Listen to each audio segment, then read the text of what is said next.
Okay, welcome to this special Friday evening stream from me on the Isle of Man here. I don't normally stream on a Friday, as you know, but I wanted to catch up with a few of the main stories from this week, which I wasn't able to let you know about because I was in France. So let's have a look at some of the big things I wanted to bring you up to speed on. The first one is highly dystopian. We've been talking about this for a long time now, and it has just passed in the first of the G7 countries. And I want to link a few other things together here, including Professor Klaus, and what he's just announced as well. So we'll link all of this together so you can see what's actually happening. So there should be a nice short stream today, nothing too crazy. Let's get straight into the first one. Here we go. So Australia, if you're watching from Australia, the digital ID has just passed. You can see in orange here, the digital ID bill 2024 has passed Parliament. So that is it. It's done, ladies and gents. If you're in Australia, and there's also, remember, if you're in New Zealand as well, pay careful attention because that's on the way. So they've passed it basically, and they want to tell you how you create your digital ID. To get started, you've got to be 15 years old, have an email address or mobile phone number, have a smartphone or smart device. Remember, the word smart actually means surveillance. So whenever you see smart anything, just replace that word with surveillance and you'll understand what is actually happening there. You then download the app, prepare the documents to help prove who you are. Yes, you naughty boys and girls out there, you've got to prove who you are. You can use your passport, driver's license, birth certificate, or your medical information. So this is wild. Let's go on to the next part then. This was the bill that passed. If you want to read the bill, you can actually read it here. And what's interesting to me is that even though they said just a couple of years ago that, oh, this has come about because of cybersecurity, they're now saying, oh, this has been in the works for years. Some of the articles are saying 6 or 7 years they've been working on this. So it's obvious this was all going to come. So let's have a look at one of the articles then, and this is from 9 News. Australia has passed new national digital identity laws. This is what it means for you. Now, obviously this is for Australia, but this is good for, well, let me use a different word. Or let me say that again. It's good for you to know what has happened because this tells you what is coming for us later on if you're in one of the G7 or well, a lot of the advanced economies. So what are they saying then? They're saying that this is now passed, this has come into law, and it will come into effect in November of this year. And I want to show you how much propaganda they've put into this article. You'll see it. The thing is, as I always say, anyone who is quite free thinking will notice this right away. Everyone will see right through these articles. Remember, you've always got to think with a critical mind. You've got to look at these articles, look what they're putting out, and be very critical when you see it. Okay.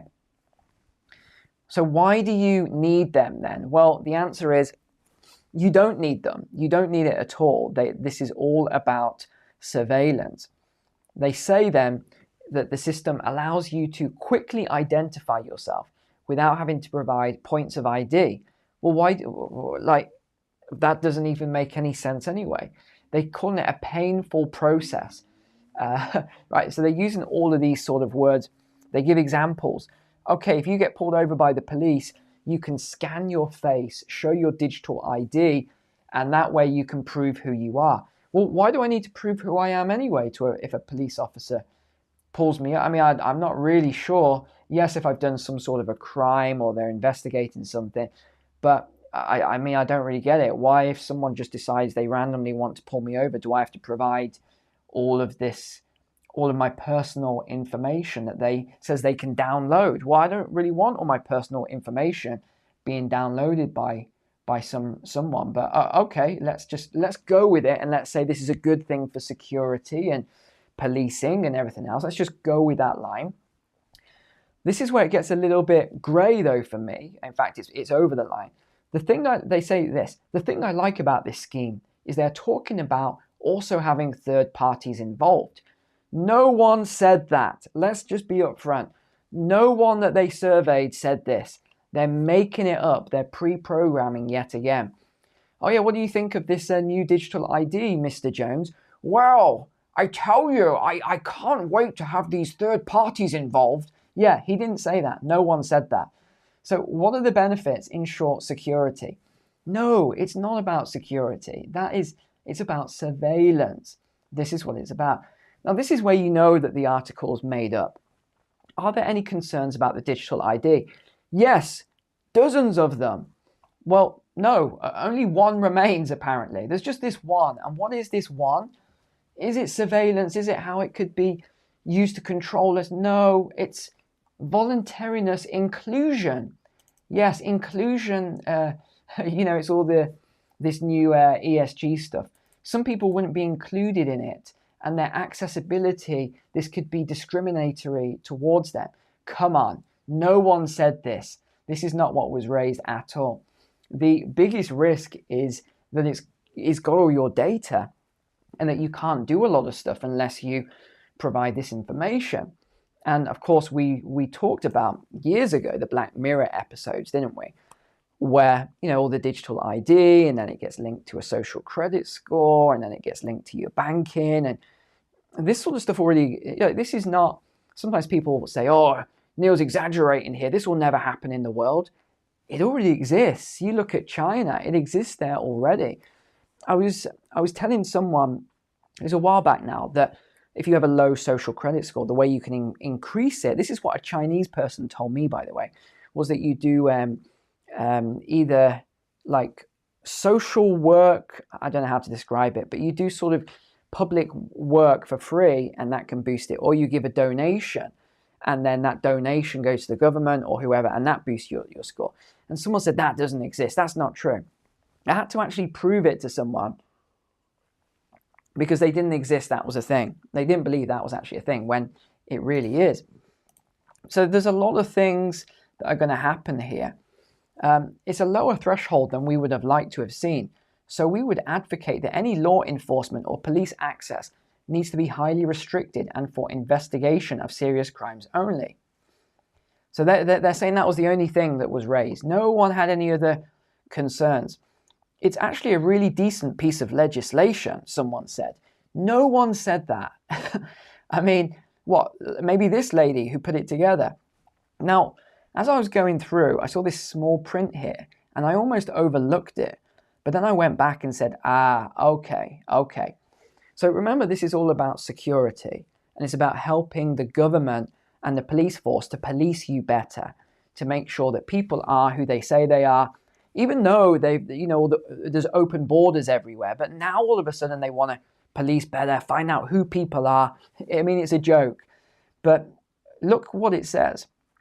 It says finance minister, finance, money, currency, has been leading the government's national digital ID push. Why would a finance minister be pushing the government's national ID? It's obvious to me. This is nothing to do with security and policing. It's to do with money, finance, and the central bank digital currency. But now they're saying this will be completely voluntary. And maybe it will at the start. Maybe it will be voluntary. But like all of these things, they start voluntary, they start very soft just to get it over the line. And then once it's over the line, then they change everything around. It's no longer voluntary. There's this cyber attack. There's this hacking group. They'll come up with someone. Now it needs to be compulsory for everyone. And then next it will be, okay, well, look, Australia's done it and it's great. The citizens love it. Look at this survey. 99.97% positive feedback. All right, who was in this survey? Oh, well, that's private. That's confidential. And then, okay, well, we need to enact this as well then. Another thing, you think of who they're taking advice from, like this finance minister. Have you seen this video? If not, you've got to see this video. It obviously begs the question, why exactly are we borrowing in a currency that we print ourselves? I'm waiting for someone to stand up and say, why do we borrow our own currency in the first place? Like you said, they print the dollar. So why does the government even borrow? Well, okay, I've got to just mention one thing before this plays. This is a question that I see asked all the time, and no one ever answers it. And many of you will remember in my money psychology course, I talked about this in great detail, and I explained.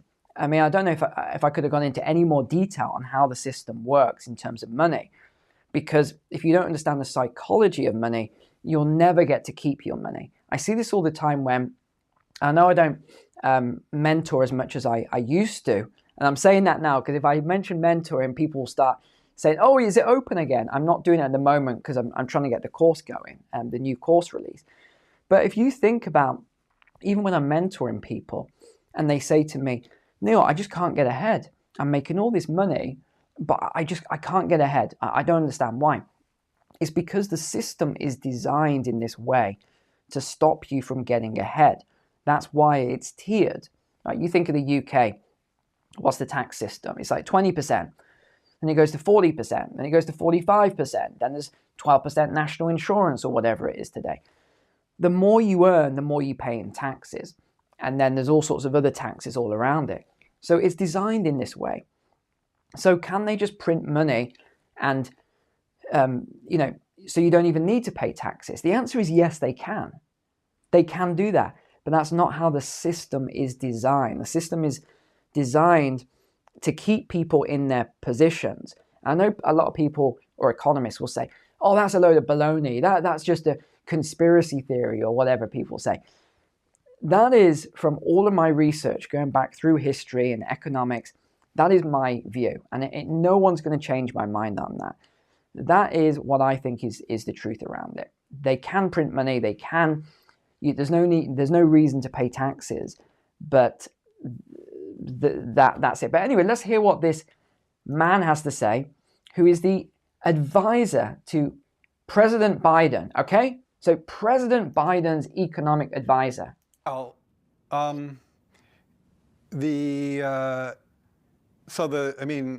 again, some of this stuff gets, some of the language that some of the language and concepts are just confusing. I mean, the government definitely prints money, and it definitely lends that money, which is why the government definitely prints money, and then it lends that money by selling bonds. Is that what they do? They sell bonds. Yeah, they sell bonds, right? Because they sell bonds and people buy the bonds and lend them the money. Yeah. So a lot of times, at least to my ear with MMT, the language and the concepts can be kind of unnecessarily confusing, but there is no question that the government prints money and then it uses that money to Come on. So no. Yeah, I guess I can't really talk. I don't get it. I don't know what they're talking about. Like, because it's like. Okay, we'll leave it there. We'll leave it there. Let the man off the hook. I mean, I do feel bad for the guy as well, because what he's trying to explain is very complex, and it's designed to be extremely complicated. It's designed in a way that people aren't supposed to understand how all this works. But I feel bad for that guy. I really do. I mean, you don't ask him that question without, telling him beforehand, because he's no way going to be able to answer it. But what else have we got? We've got Klaus stepping down as the World Economic Forum executive chairman. Now, what I thought was interesting about this, he's obviously put all these cronies in place to take over. Oh, my throat's going today. Oh. But one thing I thought was interesting was that he took over, excuse me, in 1971. Now, that's quite interesting, because if you know what happened in 1971, if you haven't seen this website, check it out. It's called WTF happened in 1971.com. It is really, really interesting. It'll take me an hour to go through it all. So have a look at this website when you get a moment, and it will show you all the things that actually occurred in 1971. That was the pivotal year, really. And it just so happens that he was placed into this position in 1971. I didn't know that, and I thought that was quite interesting. Here he is. Nothing strange about that outfit whatsoever. Completely normal thing to wear.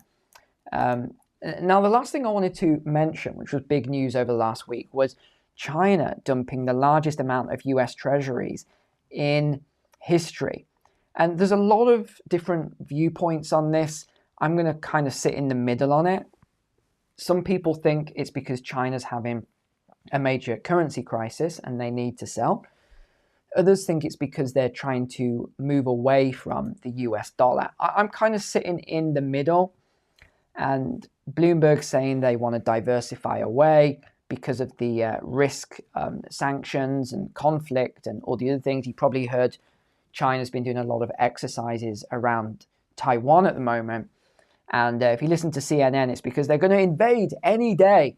But if you listen to any, in the middle media stream, they'll say it's probably for a future invasion. But who actually knows? But they offloaded 53.3 billion in treasuries. Belgium, often seen as the custodian, disposed of 22 billion during the period. My throat is not holding up today. It's all that pollution over the last couple of days. China's investments. So hold on, let's have a quick look here. So they're saying that they're trying to get away from the US dollar and actually increase in terms of gold. Now, that's actually a good thing to do, because you look at the gold price over the last year, it's up 19%, versus you look at what the dollar's done in the last year. It hasn't done 19%. So even though they're being critical of China's strategy to diversify away from US dollars, I would say it's probably the right strategy. And the other thing people aren't talking about is that the more de-dollarization occurs, it will weaken the dollar, because it's just supply and demand. But one point people aren't mentioning, and this is by the way, this is the trade. This is the cross-border payments. I'll show you in the next image here. So it's actually increasing in the Chinese yuan and decreasing in the dollar. So it's already crossed over now. But this is what people aren't saying. US dollar still has the most exchange transactions in the world. Yes, we have others growing. You can see here it's growing. But they still do have the most in the world. So that's not going to change just yet. So yes, there is de-dollarization occurring. I do agree with that. But it's not on the scale they're talking about. But if you look at this chart, it tells you exactly where this is going. Look in March 2010, 0.3%. March 2024, 52.9%. So it's obvious where they are moving towards, and I think this is going to continue.